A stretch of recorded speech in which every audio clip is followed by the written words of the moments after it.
Before we begin our really long but really valuable journey through music theory, I just want to start by saying it's a long road.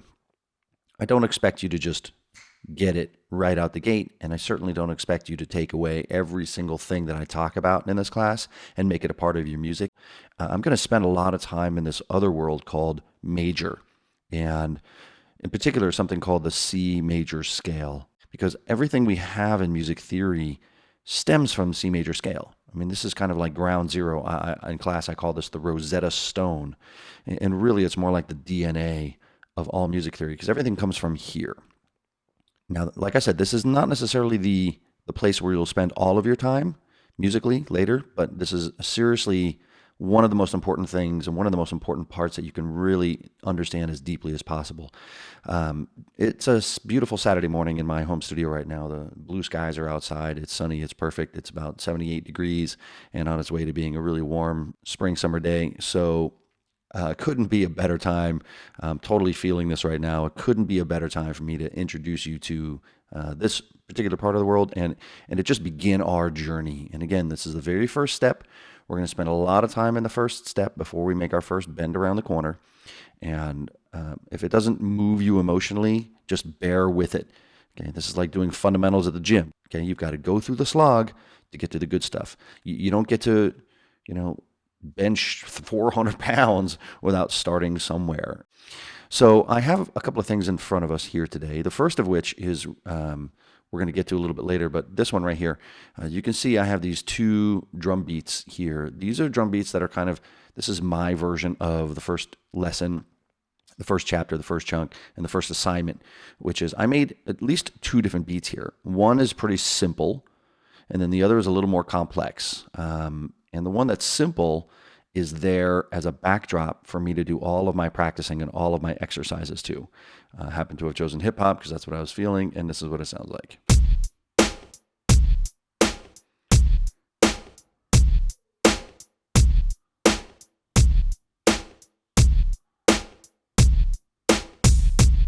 Okay, now you can hear all the way through the 4-bar loop. It's dead simple.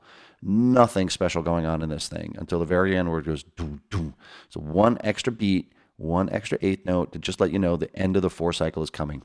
So as you're doing your practicing, that kind of simple beat, hopefully you've built one for yourself.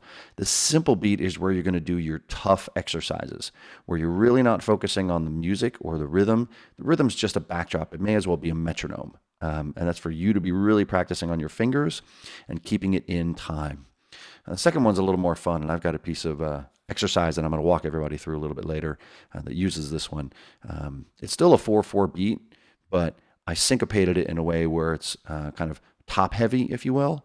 And this is to make my practice and some of my listening a little more fun, where it's a little bit less about what I do with the fingers and a little bit more about just hearing the sounds in a musical context. And again, we'll dig into these later, but here's my second one.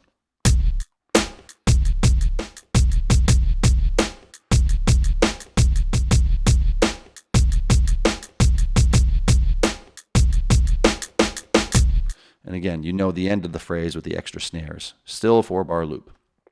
For now, I'm going to turn this channel off so we don't get confused, because that's not really where we're going to be spending our time. Where we're going to be spending our time is right here. Now, I have a little Fender Rhodes patch.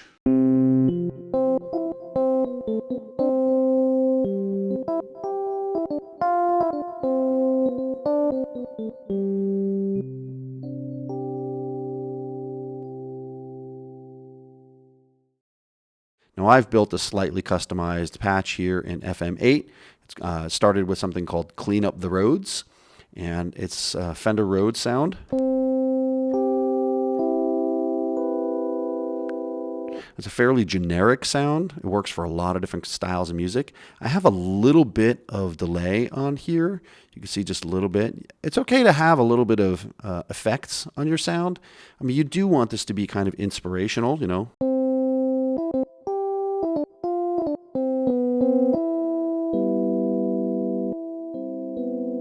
You want it to sound in a way where you're going to be able to feel it and kind of enjoy it. If you want to use a plain old piano, a lot of the examples that are on the CD DVD with the book, they're just a straight piano to give you a kind of a sense of what the sounds are. Some people find that that's really nice because they can really boil it down to the simple sound. Other people find that that's not interesting enough and it doesn't really seem like the real world because they don't use straight pianos. They really use heavy synths. You pick a sound that you like, but do be careful because some sounds will trick you. For example, this is a simple Rhodes, but if I come over here to my friend Fifth Patch, this is something different. Now, this particular sound happens to be analog. It's called Fifth's Sweep, and it's one of the default sounds in Ableton. Now, if you'll notice, if I play a C, which is this guy here,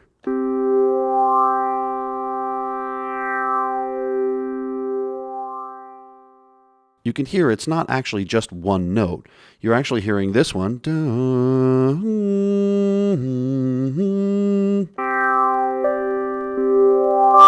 And as I play multiple notes, you hear the pitches just get more and more complicated. So compare this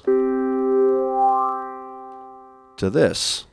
You can really hear how much purer and how much cleaner this tone is than the other one. So be wary of any patch that you like that has the word fifth in it.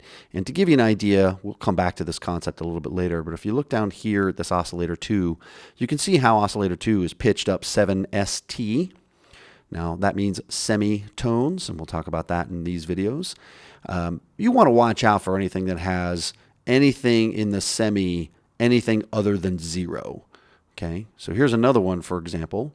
This is something we'll actually use later. This is called C drone. Now, what's nice about this is that if I play C, you get C. But what's weird about this is that if I play D, this guy,